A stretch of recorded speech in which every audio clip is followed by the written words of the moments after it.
তো আসলে আল্লাহ তাআলা তাকে অপূর্ব দক্ষতা দিয়েছেন। জাস্ট বোতলটা পরিবর্তন করে ম্যাটেরিয়ালসটা ঠিক রেখে তিনি সত্যকে মিথ্যা হিসাবে এবং মিথ্যাকে সত্য হিসাবে চমৎকারভাবে পরিবেশন করতে পারেন।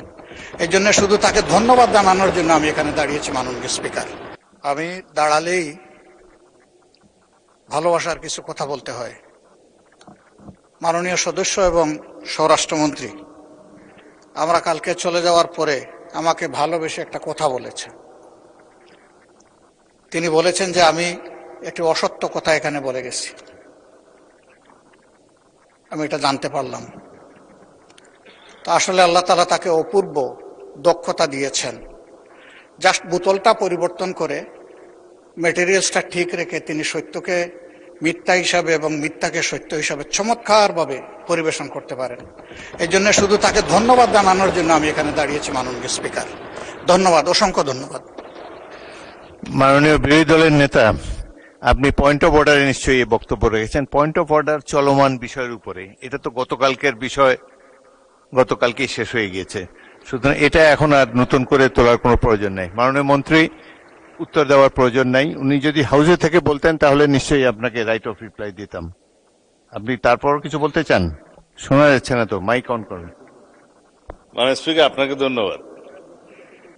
এই মুহূর্তে মাননীয় বিরোধী দলীয় নেতা দুইটা অসংসদীয় শব্দ ব্যবহার করেছেন। সেটা হচ্ছে মিথ্যা। এটা অসত্য বললে আমি আপত্তি করতাম না।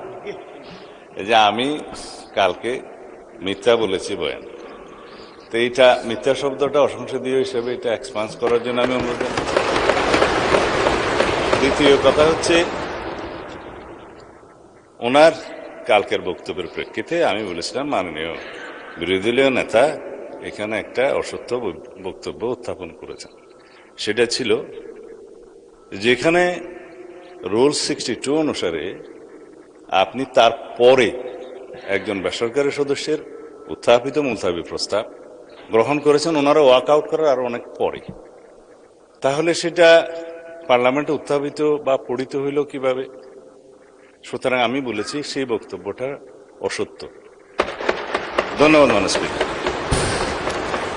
মাননীয় সদস্যবৃন্দ, এখন মাননীয় বিরোধী দলের নেতা এটা নিয়ে আরো বলবেন, বলেন।